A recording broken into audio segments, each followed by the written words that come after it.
More of Buchanan or not.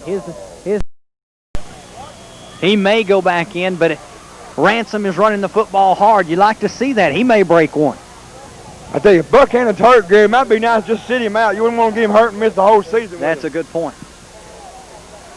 2nd down, 7, ball just inside the 45-yard line. 4:29 to go. Hand off to Ransom. Ransom bulls his way up near the 50-yard line to the 49. It'll be 3rd down. We'll call it about 3, Gary. We'll give him 4. A big 3rd down conversion coming up. Ransom, you like the way he runs the football. He really blows it up in there just like Buchanan. They're not missing much with Ransom in there. Big 3rd down conversion for Ridgeland, and they have to remember the clock. It's not pressure yet, but they still have to be quick getting to the line. Here's Burst rolling out. Throws tipped, incomplete. Intended for number 24. That's intended for number 11, Jay Metcalf, defending number 22 for Trion. Brent Rosado, a sophomore.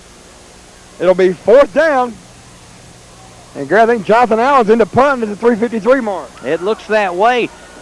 The Panthers, the pass was online, John. A great defensive play. He batted it down. If he don't get a hand on that ball, it looked like it was just going to settle down right in the chest of the receiver. So now they've got more confusion on the field, John, and this could really prove deadly.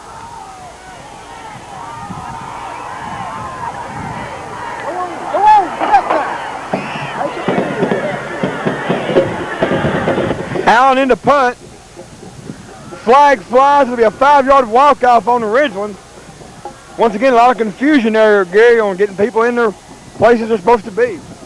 Tell you, John, that can be very, very costly. It turns out that wasn't, though. The clock was stopped on the incomplete pass, so there's still 3:53 left in the game. They didn't lose a whole bunch of time on it. The 5-yard penalty is not that deadly.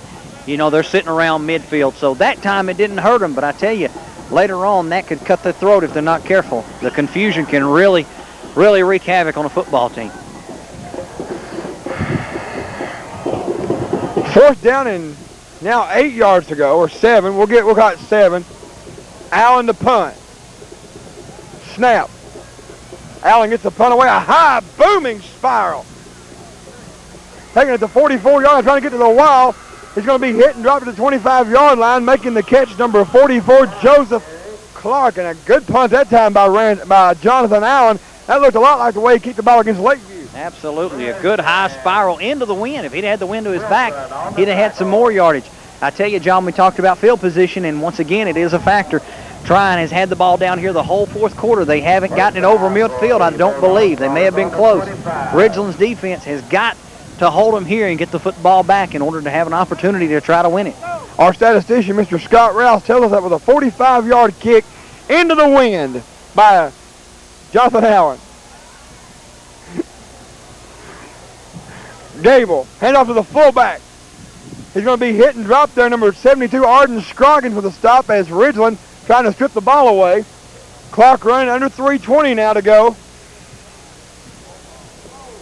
Taylor carry. Clock running. Scroggins and Thompson on the tackle. At the 3:05 mark, Ridgeland trying to get the football back, down by 6, 14-8. Under 3 minutes to go now. John Trion just taking all day back there in that huddle, just draining the clock for everything it's worth. Gable on 2nd down and 7. Hands off to Peace. He's going to be hit and drop. Ridgeland again trying to strip the ball away, but Trion does a fine job of holding on to the ball. A flag is down, and I hope that's not on Ridgeland. I tell you, that's a tough penalty. It'd give Trion a 1st down. Let's see what it's about. I tell you, John, and if it is against Ridgeland, you hate it. Whoever it's against, you hate it because it was totally away from the play. It wasn't even, they're going to call blocking below the waist against Trion, and that'll really move them back. Also stops the clock, too.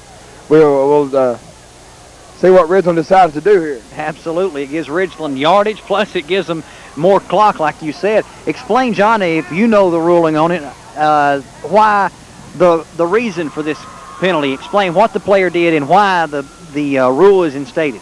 Well, downfield, Gary, you can't block below the waist. If you hit you can't block below the waist downfield. I think the wide out there was trying to block below the waist on Jonathan Allen, and I think the penalty was called there.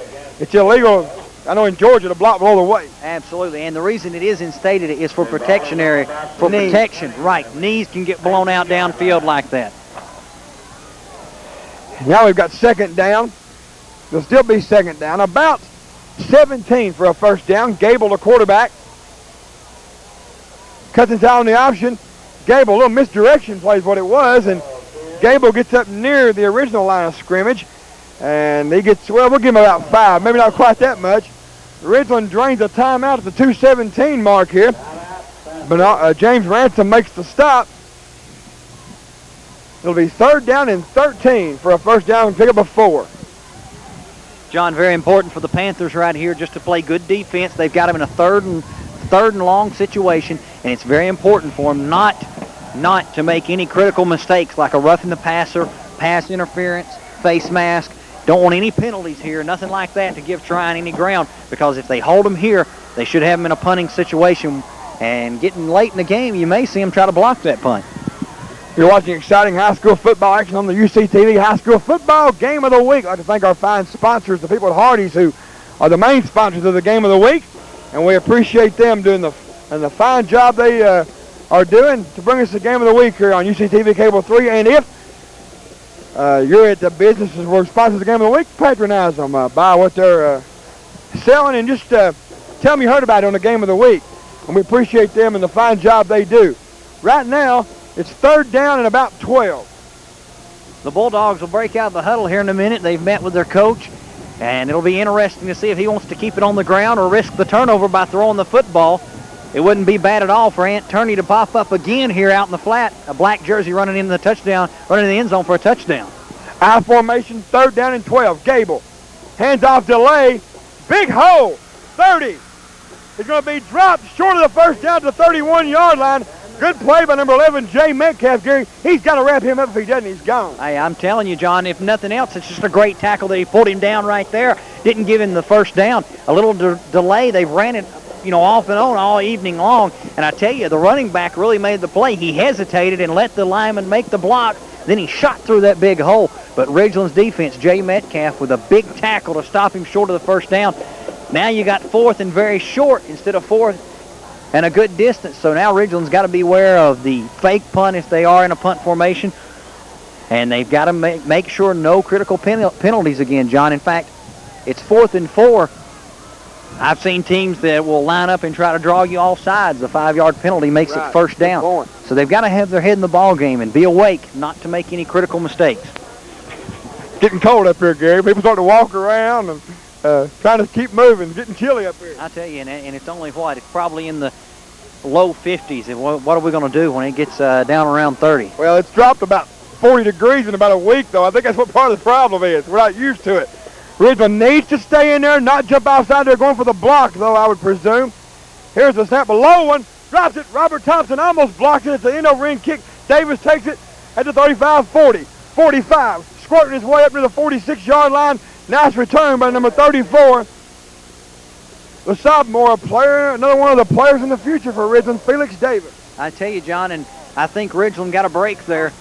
I believe it was Thompson really belted the kicker. He got him pretty good. He come across and hit his leg pretty solid. He didn't really, put him flat of his back, but he did give him a pretty good bump, and the official just went on. So we appreciate the loose call there. Maybe Thompson touched the football. I'm not down there involved in it. Panthers ready, 1:59 left. Here it is. Here we go, 1:59 to go. Burst. Rolling out. Throws back, incomplete for Buchanan, who's back in the line, number 25. It'll be second down and 10. John, very important that that's not a lateral. We talked about that in the Lafayette football game. And for the younger players out there that are watching the tape on this Saturday, which will be tomorrow, tonight is Friday. Tough to talk that way, but tough to talk in future. That's right. Anyhow, very important that when a ball's thrown laterally like that you get on it, because it could be ruled a lateral instead of a pass, which means it's a live football. Burst in the shotgun on second and 10. Burst throwing deep down the far side. Incomplete. Dropped by number 14, Billy Goodwin, at the 37-yard line.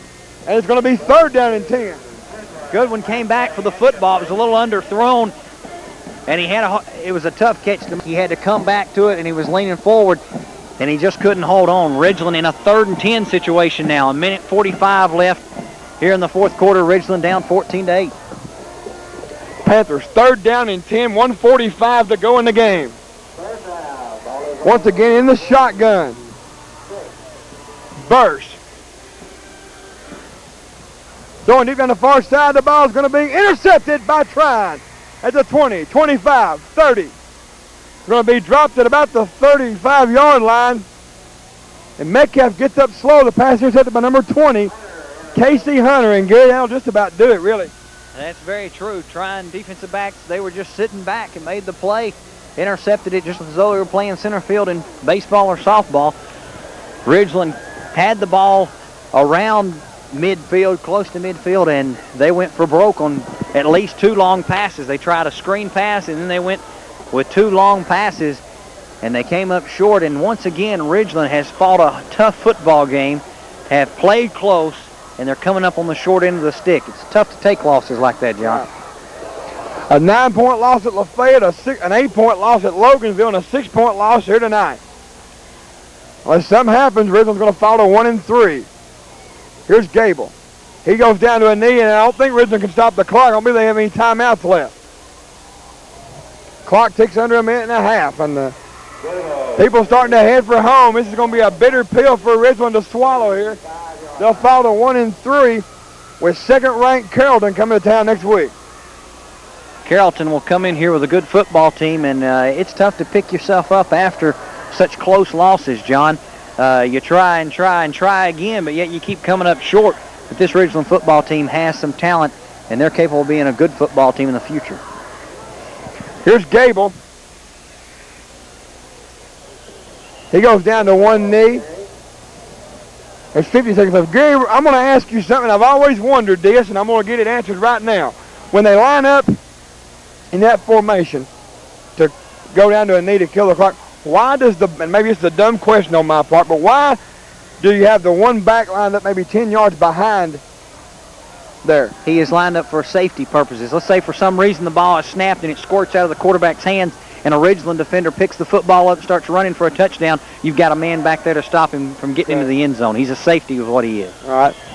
See, we all learned something tonight. 19 seconds to go. I tell you something else, John. A lot of folks may wonder why you have the running back step up and cover the quarterback for a number of reasons. The ball may be fumbled. They are right there on top of it, but it's also to protect the quarterback from a spear of a defensive player that may be a little upset. 3 seconds, 2 seconds, 1 second, the ball game's over. The final score on the high school football game of the week. The Ridgeland Panthers lose to the Trion Bulldogs 14-8. A tough, tough loss. And Ridgeland with the loss falls to 1-3. Trion with the win moves to 1-2, their first win of the year. And I guarantee you, Gary, Trion be playing in 6 single. It's a big win for them and being a Class Single A team. Oh, it is a big win. You know they had to be hungry for a win after being 0-2. Ridgeland plays with a lot of heart, John. They have a good football team. They're just lacking in points, I guess you would say, because they just keep coming up short. But they have a good football team, and they play hard. They're an exciting football team, and they've got some wins in their future. And Buchanan, we hope that he's all right. It wasn't a serious injury. It didn't appear to be.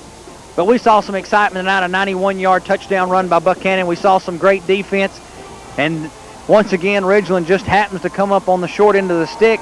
And hopefully next week against Carrollton, they'll come up on the other side. That's going to wrap it up for Randy Williamson on camera. I'd like to remind you one more time, if you'd like a copy of this game or any of the games we've had so far this year, you can call Williamson Videotaping at 861-9041 or right at Box 5 Sherry Lane, Rossville, Georgia, 30741. And if you need that address again, you can call Stump on This Week in Sports. He'll have it for you. The number once again, 861-9041. You can get tapes of this game or any other games that have been played so far this year or that are going to be played towards the end of the season. We're going to take it out of here. The final score, Trion 14, Ridgeland 8. For Gary McGoey, Randy Williamson, and Scott Rouse, I'm John Rouse. So long from Rossville.